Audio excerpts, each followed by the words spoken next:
ਮੈਂ ਤੇਰੀ ਤਸਵੀਰ ਪਾੜ ਦੇਵਾਂ, ਕਿਸੇ ਨੂੰ ਕੀ ਏ।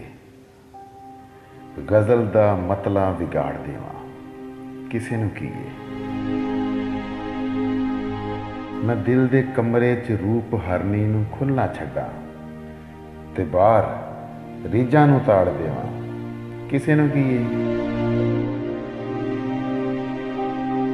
ਮੈਂ ਤਿੰਨ ਹਰਫਾਂ ਨੂੰ ਸ਼ਹਿਰ ਕਹਿ ਕੇ ਕਰਾਂ ਨਜ਼ਾਰਾ ਤੇ ਫਿਰ ਆਪੇ ਉਜਾੜ ਦੇਵਾਂ, ਕਿਸੇ ਨੂੰ ਕੀ ਏ।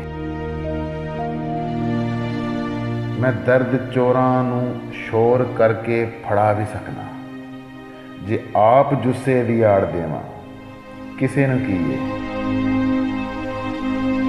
ਤੇ ਕਲੀਮ ਲੋਕਾਂ ਨੇ ਇਹਨੂੰ ਕੋਰਾ ਨਹੀਂ ਰਹਿਣ ਦੇਣਾ, ਜੇ ਦਿਲ ਦਾ ਵਰਕਾ ਹੀ ਪਾੜ ਦੇਵਾਂ, ਕਿਸੇ ਨੂੰ ਕੀ ਏ।